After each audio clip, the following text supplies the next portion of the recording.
요나서입니다. 그러니까 오늘은 잠시 우리가 좀 중단이 되었던 요나서를 다시 이어가려고 하는데요. 전체가 4장으로 되어 있는데 2장을 마치고 이제 3장에 오기까지 시간이 꽤 걸렸습니다. 생각해 보면 하필이면 2장에서 요나가 물고기 뱃속에 들어갔는데 거기서 멈추는 바람에 본의 아니게 요나를 거의 한 달 동안 물고기 속에 갇혀둔 것 같습니다. 오늘 드디어 이제 요나가 밖으로 나오게 되겠습니다. 잠시 이전의 내용들을 좀 한번 빠르게 좀 기억을 해보면 이어가는 데 도움이 될 것 같은데요. 한번 좀 정리를 해보겠습니다. 요나 선지자는 요나서만 보면 어때 보였냐 하면 참 못나 보이고 어설퍼 보이고 선지자 맞나 싶은 그런 이어 보였지만, 우리가 열왕기서를 살펴봤듯이 이 선지자는 사실은 북이스라엘의 그 번영의 예언을 하나님께로부터 받아서 그것을 선포한 선지자였고, 그것을 대언했고, 그것이 그 땅에 그대로 번영으로 이루어진 것을 본 선지자였습니다. 그래서 당대에 아마도 요나는 그 땅의 북이스라엘의 왕 여로보암 2세는 물론이고 모든 국민들에게 아마도 국가적인 인기를 얻고 있었던, 아마 히트를 치고 있었던 유명한 그런 선지자였을 것입니다. 그러니까 요나는 어설픈 선지자는 아니었다라는 것이죠. 그런데 어느 날 이제 하나님이 요나를 다시 불렀지요. 요나 입장에서는 이제 또 얼마나 좋은 그런 예언을 주실까 싶었는데, 요나에게 말씀하시기를 이번에는 저 니느웨로 가라 였습니다. 그러니까 아주 독특한 말씀이었지요. 그러니까 성경을 보면 하나님께서 여러 다른 선지자들에게 이방 민족을 향한 예언을 하게 하신 적이 있었지만, 그러나 선지자로 하여금 직접적으로 그 나라 그 땅으로 가서 외쳐라 한 적은 한 번도 없었고, 이것은 전무후무한 명령이었습니다. 그 말씀에 요나는 이렇게 반응하죠. 아니, 내가 왜 이방 지역에 이고, 더군다나 그들은 누구냐 하면 그들은 정말 악하고 정말 잔인한 그런 민족들인데 그들을 위해서 가야 되나요? 또 니느웨, 그 아수르라는 아시리아, 그 나라는 이제 세계의 고대 근방에 이제는 세계의 강자로 떠오르고 있는 그런 나라인데, 우리 북이스라엘도 작지만 나름 지금 잘 나가고 있는데 저들이 잘 나간다, 저들을 위한다는 것은 우리나라를 위해서도 위협이 되는 것 아니냐, 애국심적인 입장에서도 안 된다 하는 여러 가지 이유로 요나는 분명히 하나님의 말씀으로 알았지만, 하나님의 말씀으로 들었지만 나는 동의할 수 없습니다가 되었고, 즉각적으로 일어나서 항구로 내려가게 되죠. 그러니까 내륙 지방인 니느웨로 가지 않겠다 이고, 저 반대쪽 당시 세계에서 세상 끝이라고 여겨졌던 다시스라는 곳으로 가겠다고 배를 타겠다라고 항구로 간 것이었습니다. 요나는 그랬죠. 즉각적으로 망설임 없이 나는 가렵니다. 나는 하나님을 안 보렵니다. 하나님 날 찾지 마세요가 되어지게 됩니다. 하나님은 그런 요나를 보고 어떻게 하나 보았더니 요나를 추격하셨죠. 하나님이 이제 잡아서 요나야 너 잡았다, 이놈 못된 놈, 나쁜 놈 이러려고 하신 것이 아니라 추격하셔서 요나를 다시 부르기 위함이었습니다. 그러니까 저 바다 한가운데까지 추격하셨고 이제 폭풍으로 요나를 부르셨지요. 폭풍을 보면 요나가 이제 내가 잘못했구나 알아먹겠지 싶었으나, 요나는 거기서 이 폭풍이 하나님께로부터 온 것임을 분명히 알았음에도, 그렇게 이방 선원들 앞에서 고백을 하면서도 요나는 거기서 회개하거나 또는 하나님을 한마디도 찾지 않았고, 요나는 오히려 내가 돌이켜서 니느웨를 가느니 차라리 여기서 죽겠습니다를 시전하지요. 나를 차라리 바다에 던져라, 그냥 차라리 물에 빠져 죽겠다가 되었습니다. 그냥 그렇게 이제 풍랑 속에, 검은 바다 속에 던져진 요나가 어떻게 되나 하고 보는데, 하나님은 여기서도 요나를 포기할 마음이 없었지요. 그래서 큰 물고기를 보내셨고 그것을 준비하셨고 요나를 삼키게 됩니다. 그런데 너무 이상한 것이죠. 요나 입장에서 내가 안 죽는 것입니다. 이상하네, 왜 숨이 쉬어지나, 그렇게 되었고 시간이 지나자 정말 하나님이구나가 되었습니다. 하나님이 나를 포기하지 않으셨고 물고기 속까지, 이 깊은 곳까지 나를 찾아오셨구나를 깨닫게 되고, 이제 그 좁은, 가장 세상에서 좁은 지성소, 아마도 물고기 뱃속에 꼼짝없이 누워있지 않았을까 싶은데 거기서 하나님을 다시 배웁니다가 되었습니다. 그러니까 이 요나가 애초에 어떤 선지자였나 하는 것이 우리가 2장에서도 발견을 했었는데요, 그의 기도를 보면 우리가 좀 알 수 있었죠. 그는 2장에서 아주 멋있는 기도를 합니다. 그냥 문구가 진심이었어, 멋진 문구를 썼네 정도가 아니라 그는 전부 시편에 있는 성경을 인용해서 기도를 했죠. 그러니까 요나는 어떤 사람이었냐면 그만큼 성경을 잘 알고 하나님을 알 만큼 아는 그런 진짜 선지자였던 것입니다. 그런 그가 이제껏 이렇게 행동하였더라 이죠. 그러나 이제 요나는 이제 여기서 하나님이 여기까지 찾아오셨구나가 되었고 물고기 속에서 하나님을 만나는 은혜를 누리게 됩니다. 여러분, 무엇이 은혜일까요? 요나가 은혜를 누리게 됩니다 라고 말씀을 드렸는데요, 무엇이 은혜일까요? 자기의 생각대로 살고 또 자기의 고집대로만 삶을 살다가, 그러니까 모든 삶을 내 결정대로, 내 선택대로 내 인생을 내가 만들다가 비로소 하나님 앞에, 비로소 하나님 뜻 앞에서 거기서 굴복하는 것. 하나님이 더 맞았군요. 하나님이 저보다 세군요. 하나님께 순종하는 것이 제가 앞으로 가야 될 길이군요를 깨닫는 게 진짜 은혜이죠. 생각을 해보면 그러니까 우리에게 은혜는 이렇게 요나식으로 찾아올 때가 많은 것 같습니다. 무슨 말이냐 하면 그러니까 처음에는 그 은혜가 내게 다가오는 것이 전혀 은혜 같지 않아 보이는 때가 많다라는 뜻입니다. 요나를 보면 그랬죠. 요나는 그러니까 지금은 이제 물고기 안이라는 것이 여기가 은혜구나라는 것을 깨달았지만 그것이 처음 다가왔을 때 요나는 어떻게 느꼈었습니까? 어떻게 느꼈을까요? 그는 큰 풍랑이 치고 있는 검은 바닷물 속에 빠지게 되었었고 그리고 거기서 점점 바다 밑으로 가라앉고 있는데 그러니까 이제 끝이구나 싶었는데 거기서 설상가상이었죠. 더 무시무시해 보이는 커다란 시커먼 그런 괴물 같은 것이 다가오더니 나를 삼켜버린 것입니다. 요나는 거기서 절대로 그 순간에 은혜다라고 할 리가 없었겠죠. 물고기는 전혀 은혜로 보이지 않고 나의 삶을 끝장내려는 어떤 것으로만 보였었습니다. 그런데 거기서 시간이 지나면서 이제 깨닫는 것은 그 나를 잡아먹으러 온 것 같은 그 무시무시한 그 고난 덩어리가 거기가 은혜의 자리였다라는 것이었죠. 그것이 아니었다면 나는 다시 하나님을 배웁습니다 할 일이 전혀 없었을 텐데 그 자리가 오히려 하나님을 독대하는 자리가 되었다라는 것이죠. 이것은 우리에게도 그렇죠. 우리에게도 하나님의 은혜는, 하나님의 자비는 전혀 예상 밖의 모습으로, 예상 밖의 방식으로 다가오곤 합니다. 처음에 그것이 다가올 때는 그것이 전혀 은혜는 아니어 보이죠. 오히려 날 더 죽이러 오는 어떤 것이구나라고 생각하게 됩니다. 뜻하지 않게 들려오는 어떤 괴로운 소식들이라든지 나를 위협하는 어떤 상황들, 나를 지독히 괴롭히는 저 사람들, 직장에서의 문제들, 또 학교에서 또 빠져나갈 수 없을 것 같은 재정적인 문제들, 그런 문제들이 이렇게 등장했을 때에는 이것은 나를 죽이려고 하는구나. 안 그래도 나는 바닷속에 빠져서 죽을 것만 같은데 날 완전히 죽이려고 달려드는 거대한 검은 괴물로만 보일 때가 있습니다. 정말 그렇게 느끼게 되죠.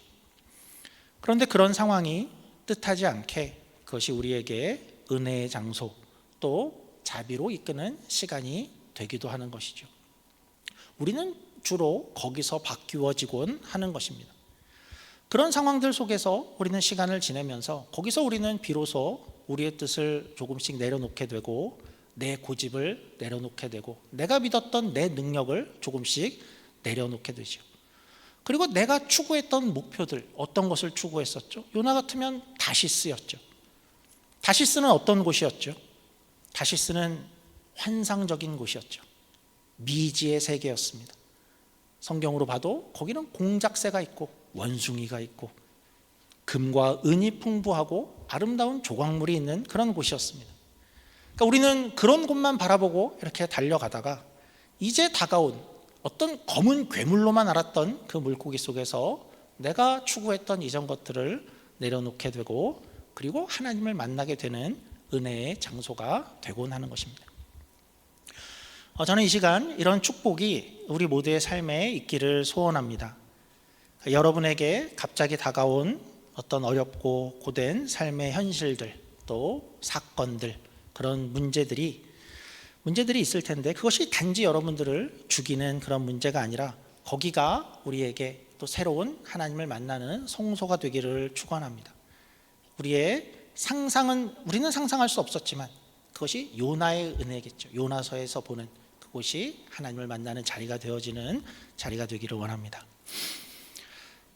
이제 정말 때가 되었습니다. 그러고 보니까 아직도 요나가 물고기 안에 있는데요. 이제 요나를 꺼내도록 하겠습니다. 자, 2장 마지막 절로 가보죠. 2장 마지막 절, 2장 10절입니다. 여호와께서 그 물고기에게 말씀하시매 요나를 육지에 토하니라. 이제 물고기가 토해내더라입니다. 요나서는 아주 짧은데요. 그러니까 워낙 흥미로운 부분들이 많아서, 그러니까 우리의 상상력을 많이 이렇게 작동시키는 부분들이 많은데, 이 부분도 성경은 단순히 토하니라라고 썼는데 우리가 좀 상상력을 좀 발휘해 보죠. 혹시 물고기는 요나를 어디쯤에다 토했을까요? 어디쯤에 토했을까? 그러니까 원래는 지금 어디 있었죠? 한창 니느웨와는 정반대로 이제 저 바다 한가운데까지 나가 있었는데, 다시스로 가고 있었는데, 물고기가 요나를 삼키고 이제 토할 때 아무데나 그냥 그 근처 무인도에 토했을까? 그러지 않았을 것 같습니다. 아마도 하나님은 다 계획이 있고 그 일을 추진하시는데, 아마 자비롭게도 물고기를 명해서 야, 아니다 백해라 하고 방향을 니느웨로 바꿔서 아마 니느웨와는 좀 가까운 그런 곳에 토했을 것 같습니다. 그리고 또 생각해 보면 이 물고기로 이제 토해내라라고 했을 때에 제일 좋았던 건 누구였을까요? 물론 요나가 들었다면 굉장히 좋아했을 것 같고, 생각해 보면 물고기도 굉장히 좋았을 것 같습니다. 그러니까 물고기 입장에서 우리는 생각을 잘 안 해보지만 물고기 입장에서는 어땠을까요? 어느 날 하나님이 날 불러서 저 먼 바다에 가서 뭘 하라고 여기까지 불렀는데, 하라고 하시는 것이 또 먹지도 못할 것을 하나 삼키게 하시고 며칠 동안 소화도 못 시키게 하시고 그냥 뱃속에 갖고 있게 하시니 얼마나 또 불편해가 되었겠죠. 하나님이 아마 요나를 토해내라 라고 했을 때 아마 기쁜 것이 물고기였지 않았을까 싶습니다. 그래서 물고기가 토하니란데 어떻게 했을까를 좀 더 생각해 보면, 이 큰 물고기는 육지로 요나를 데리고 와서 이렇게 살포시 내려놓았을까요? 어땠을까요?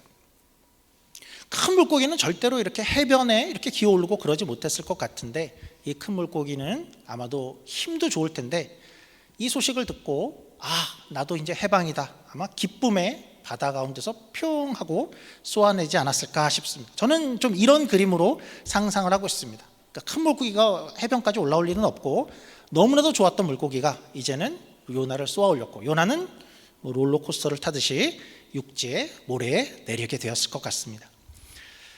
자, 그리고 이제 시간이 얼마나 흘렀을까요? 이런 과정들이 지났는데 이제 하나님이 다시 한번 요나에게 나타납니다. 그리고 말씀을 하시는데 이 구절이 또 생각해 보면 굉장히 은혜입니다. 우리 3장 1절입니다. 3장 1절, 여호와의 말씀이 두 번째로 요나에게 임하니라. 이르시되 일어나 저 큰 성읍 니느웨로 가서 내가 네게 명한 바를 그들에게 선포하라 하신지라. 여기 뭐가 은혜일까요? 하나님은 3장 1절을 말씀하시는데 이것은 요나서 1장에서 처음에 주셨던 그 같은 비슷한, 너무나도 같은 말씀이고 이것을 그냥 담담하게 주시고 계십니다. 하나님이 요나서 1장에서 어떻게 말씀하셨나, 얼마나 비슷한가를 한번 찾아가 보죠. 1장 1절 2절입니다. 이렇게 되어 있었습니다. 여호와의 말씀이 아미떼의 아들 요나에게 임하니라. 이르시되 너는 일어나 저 큰 성읍 니느웨로 가서 그것을 향하여 외치라. 거의 비슷한 말씀이죠. 무슨 뜻일까요? 우리 다음 화면을 보면서 또 비교해 보면 너무나도 비슷한 그런 말씀인데요. 무슨 뜻이냐면 지금 3장에서는 하나님이 요나에게 세컨 찬스를 주고 계신다라는 것이죠. 지금 3장에 온 요나는 어떤 요나이죠? 첫 번째 명령에 실패한 요나이죠. 그가 능력이 없어서 실패한 것도 아니고 그는 마음이 없었습니다. 그리고 자기 고집으로 심지어 적극적으로 도망을 갔던 그런 요나였죠. 그런 요나를 하나님이 열심히 추격하셔서 지금 잡아오신 겁니다. 그러면 하나님이 좀 이럴 만도 하지 않았을까요? 하나님이 아휴 숨차다, 너 뭐 한 거냐? 야 이제 반성하는 거 맞아? 야 사실 널 또 쓸지 말지 내가 진짜 고민이다. 이렇게 요나를 한 번쯤 째려볼 수 있었을 것 같고, 야 너 그래도 벌은 좀 받고 가야지, 할 건 해야지, 가서 푸시업 한 100개 하고 운동장 10바퀴 뛰고 와. 그래야 내 마음이 좀 풀리겠다. 근데 하나님이 그렇게 하는 것 같지가 않습니다. 3장 1절을 보니까 하나님은 전혀 과거를 언급하시지 않는 것 같죠. 추궁하시지를 않습니다. 아무 말이 별로 없으십니다. 지난 일을 아예 기억하는 것 같지가 않습니다. 그러니까 본인이 다 일을 해놓고 일을 해주시고 요나를 살리시고 나서 그 큰 일이 있었음에도 따로 별 말씀이 없고 그냥 담담하게 마치 이것이 처음인 것처럼 요나야 일어나서 니느웨로 가서 선포하라 라고 담담히만 말씀하시죠. 그냥 세컨 찬스를 주시는 것이죠. 하나님은 이런 것 같죠. 요나야 이번에만 잘하면 된다. 지난번에 못했으니 만회해라 아니고 지난 일은 다 잊어주는 것 같고 이번에만 잘하면 되지 하고 찬스를 또 주시는 것 같죠. 돌아보면 하나님은 우리에게도 그런 분인 것 같습니다. 우리는 연약해서 잘못할 때가 많이 있죠. 그리고 또 우리는 어쩌다 실수하는 것뿐만 아니라 어쩌다 한두 번 실패하는 것뿐만 아니라 아주 오랫동안 지속적으로 고의적으로 하나님을 반하며 살 때조차도 많이 있습니다. 근데 우리가 우리 인생을 돌아보면 하나님은 그런 우리에게 늘 다시 오셔서 또 오시고 또 오셔서 다시 찬스를 주셨던 것 같습니다. 그러면서 이번에만 잘하면 되지 과거가 또 무슨 상관이냐, 그리고 하나님이 무심하게 얘야 하고 다가오시는 것 같죠. 하나님은 그런 면에서는 참 뒤끝이 없고 뚱한 것이 없는 것 같습니다. 이것은 비교하자 그러면 우리 부모님들의 마음과 좀 비슷한 것 같습니다. 그러니까 부모는 그렇죠. 그러니까 아이가 엊그제 굉장히 말을 안 들었어도 오늘 잘 들으면 지난 날들이 다 없어지곤 하죠. 부모는 엊그제 말 안 들었던 그 아이를 오늘 혼내야지, 복수를 해야지, 너도 고생 좀 해봐라. 그런 부모는 별로 없는 것 같습니다. 오늘 다시 기회를 주고 오늘 다시 기대를 하고 그리고 오늘 잘하면 그냥 과거가 다 잊혀지죠. 3장 시작이 보여주는 하나님의 은혜이죠. 하나님은 요나야 너 벌 받아야 되겠어? 네 죄를 네가 알렸다? 그러지 않으시고 이제 가면 되지 하고 쿨한 하나님의 은혜를 보여주시는 것입니다. 자, 그런 말씀을 들은 요나는 이제는 드디어 정말 드디어 니느웨로 가게 됩니다. 우리가 우선 니느웨에 대해서 조금 더 알아보죠. 우리 우선 3절로 보죠. 3절입니다. 니느웨가 어떤 도시라고 성경이 말하는가 하는 것을 좀 보겠습니다. 요나가 이전부터 가야 했던 그 니느웨고 이제 니느웨로 왔는데 니느웨는 이런 도시였습니다. 3절입니다. 요나가 여호와의 말씀대로 일어나서 니느웨로 가니라. 니느웨는 사흘 동안 걸을 만큼 하나님 앞에 큰 성읍이더라. 니느웨는 하나님 앞에 굉장히 큰 성읍이라고 합니다. 그러니까 당대의 인구가 얼마였냐 하는 내용들을 이야기해 주시는데요, 좌우를 분별하지 못하는 자만 12만 명이다 라고 합니다. 아마도 어린아이가 그런 정도가 12만 명, 전체는 수십만 명이다 라는 그런 뜻인 것 같습니다. 이 니느웨는 어떤 곳이었냐 하면 우리가 전부터 살펴봤듯이 우선 악한 도시였습니다. 매우 악하고 잔인한 사람들이 살던 도시였는데, 그러나 큰 성읍이고 당대 문명의 중심지라고 할 수 있는 곳이었습니다. 인구가 고대 도시로는 상상할 수 없을 만큼 굉장히 큰 도시였고, 우리 고고학의 발견에 따르면 그 외곽 성곽의 둘레가 12km 정도에 이르렀다고 합니다. 그리고 성벽의 높이는 30m라고 합니다. 그러면 우리 아파트로 생각하면 한 10층 건물쯤이 되고, 그 성벽 제일 위에는 전차 3대가 지날 만큼 또 폭이 그렇게 넓은 그런 성벽을 가지고 있었다라고 합니다. 그러니까 성벽 높이가 30m고 전차들이 위에서 달리는 완전한 철옹성이었죠. 인구는 수십만이고 또 무섭기는 또 전 세계를 공포에 몰아넣는 잔인한 군대를 가진 곳이고, 이 도시는 인간의 눈으로 볼 때는 절대로 무너지지 않을 것 같은 그런 곳이었습니다. 또한 이 도시는 어떤 도시였냐면, 이렇게 그러면 힘만 세고 무시무시하기만 했냐 하면 그렇지 않고, 이 도시는 고대 도시로는 굉장히 특별하게 굉장히 과학적인 수로 시스템을 가지고 있었다라고 합니다. 그리고 또 유명한 것이 세계 최초의 현대식 체계를 갖춘 도서관도 있었다라고 합니다. 그러니까 분류를 하고 목록 번호들을 가진 도서관을 가지고 있었다라고 하죠. 그만큼 또 지적인 도시이기도 했다라는 것입니다. 그들은 어땠을까요? 니느웨 사람들은 굉장히 자존심도 셌을 것 같고 자부심도 있고, 우리 니느웨 사람이야, 세계 최강이야, 그러니까 이런 사람들이었을 것 같고, 그런 거대한 도시였었다고 하는 것입니다. 그런데 거기 어떤 일이 벌어지는가 보니까 우리 성경으로 한번 보겠습니다. 4절부터 8절까지 제가 계속해서 한번 읽어보겠습니다. 어떤 일이 일어나나 한번 보죠. 요나가 그 성읍에 들어가서 하루 동안 다니며 외쳐 이르되 40일이 지나면 니느웨가 무너지리라 하였더니, 니느웨 사람들이 하나님을 믿고 금식을 선포하고 높고 낮은 자를 막론하고 굵은 베옷을 입은지라. 그 일이 니느웨 왕에게 들림에 왕이 보좌에서 일어나 왕복을 벗고 굵은 베옷을 입고 제위에 앉으니라.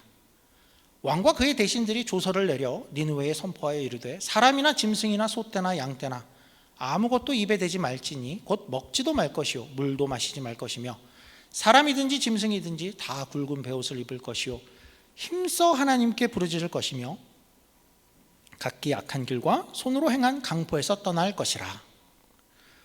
이게 뭐죠? 요나가 이런 도시의 사람들인데 이 사람들에게 가서, 요나는 어떤 사람인가 생각해 보면 그냥 작은 어떤 나라에서 온 한 사람일 뿐인데, 무슨 찬양팀을 끌고 온 것도 아니고 부흥팀이 같이 온 것도 아닌데 갑자기 또 길게 얘기한 것 같지도 않고 몇 마디 한 것 같은데 사람들이 변하기 시작을 했다라고 합니다. 기독교 역사를 보면 그러니까 여러 유명한 회심과 회개의 그런 부흥 운동이 기록된 것이 많이 있습니다. 조금 더 현대로 이렇게 오게 되면 세계에서 굉장히 유명한, 서구 기독교도 다 잘 아는 한국에서의 한 집회가 있었죠. 1973년에 빌리 그레이엄 팀이 여의도 광장에 왔을 때, 그때 그 자리에 한 번에 모인 사람들의 숫자가 110만 명이었죠. 그러니까 정말 대단한 군중이 모였었습니다. 그러니까 단일 집회 사상으로는 거의 세계 최대 기록 중에 하나라고 하는데요. 그런데 그 안에서 거기서 무려 5%가, 그러니까 얼마냐 하면 한 5만 명 정도가 그 자리에서 회심을 했다라고 합니다. 그러니까 대단한 숫자죠. 거기 있던 이들 중에 새로 회심을 한 사람들이 5만 명이었다라고 합니다. 대단한데요. 그런데 오늘 요나랑 비교해 보니까 요나는 그 세계 기록을 깨고 있는 것 같습니다. 온 도시가 회심을 하는 것 같죠. 거의 100%인 것 같아 보이기도 합니다. 베옷을 입고 금식을 하고 하나님을 부르짖기 시작을 했다라고 합니다. 더군다나 이들은 보통 사람들도 아니고 그렇게 악한 사람들이었는데 한마디로 기적이 일어난 것이죠. 어떻게 이런 일이 벌어질 수 있었을까요? 어떻게 이런 일이 일어날 수 있었을까요? 흥미로운 의견이 하나 있습니다. 이 의견은, 이 생각은 그러니까 애초에 이런 질문에서 시작된 생각이죠. 그러니까 우리가 분명히 니느웨라는 도시가 어땠을 것이라는 것을 우리가 좀 알고 있는데, 이 도시는 굉장히 자존심도 세고 자부심도 있고 강국이고 부강하고 군사적으로도 또 성품도 좀 악랄하고 그런 이들이고, 그리고 또 힘만 센 것이 아니라 문화적으로도 굉장히 발전된 도서관도 있는 그런 족속인데, 이 도시가 어느 날 한 선지자가 가서 전도를 했더니 뭐 한 10%가 회심했더라도 아니고 거기에 교회가 세워졌더라도 아니고, 이런 포괄적인 전체가 다 회심할 수 있는 이런 회개가 어떻게 일어날 수 있었을까? 정말 가능할까 하는 그런 의문들을 갖기 시작을 하면서 어떤 이들은 이런 이야기를 합니다. 아마도 이 일이 일어난 큰 이유는 바로 요나가 회개를 요청했기 때문이었을 것이다 라고 말합니다. 아니, 요나가 왜요? 요나가 뭐죠? 요나가 그렇게 대단한 사람이었을까? 물론 북이스라엘에서는 굉장히 유명한 그런 선지자였겠지만 이 사람이 니느웨에서도 그렇게 유명했을까 하면 별로 그렇지 않았을 것 같은데, 그들의 주장은 뭐냐 하면, 그들의 이야기는 요나의 외관이, 요나의 외모가 어땠을까 하는 그런 것에 관한 이야기입니다. 요나가 물고기에서 나와서 요나는 어떤 모양이었을까요? 우리는 이런 경우가 별로 없어서, 혹시 우리 중에 없죠? 물고기 속에 들어갔다 나온 분이 없었을 텐데, 우리는 그래서 이런 생각을 별로 안 해봤는데, 요나는 그랬다면 어떤 모습이었을까입니다. 제가 요나서 초반에 한 사람의 이야기를 잠시 드린 적이 있는데요, 제임스 버틀리라는 사람에 대한 이야기였습니다. 1891년에 거대한 향고래에게 잡혀졌다가 36시간 만에 살아 돌아왔다는 제임스 버틀리라는 사람인데요, 그때 그 사건 기록에 의하면, 그러니까 이 사람은 고래에 잡혔다가 이제 동료 고래잡이 선원들이 고래를 잡아서 배를 갈랐더니 혼수 상태지만 살아 있었더라 하는 그런 이인데, 그의 모습이 이랬다라고 합니다. 그의 피부는 어땠는가 하니까, 그의 피부는 고래의 그 강한 위산 때문에 피부가 완전히 하얗게 변해 있었다라고 합니다. 그러니까 손, 얼굴 어디 하나 빼놓지 않고, 근데 단지 굉장히 창백해 정도가 아니라 완전히 멜라닌 색소를 다 파괴를 해서 그냥 죽은 사람처럼 하얗게 변해져 있었다라고 합니다. 그리고 피부는 또 위산 때문인지 완전히 뻣뻣하게 그냥 가죽같이 딱딱해져 있고, 그 붉은 화상들을 입은 흔적이 있었다라고 합니다. 제임스 버틀리의 이야기입니다. 그리고 머리카락은 역시나 그 속에서 모두가 다 빠지고 눈썹조차 없었다라고 합니다.